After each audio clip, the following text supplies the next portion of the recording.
Strings are a fundamental data type in JavaScript. They are sequences of characters, like words or sentences.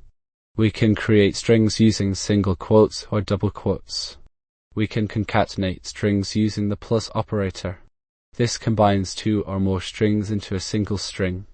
We can extract parts of a string using slicing. This returns a subset of characters from the original string. We can search for specific characters or substrings within a string using various methods like index of and includes. We can use template literals to create strings with placeholders for variables. This makes it easier to insert values into a string. We can use regular expressions to match patterns within a string. This is useful for tasks like validating user input. We can use various string methods like to uppercase to lowercase and trim to manipulate strings. We'll cover some common mistakes and gotchas when working with strings in JavaScript. Let's recap what we've learned about working with strings in JavaScript.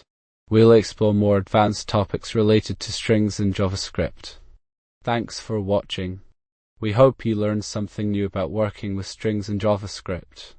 We'll explore more advanced topics related to strings in JavaScript.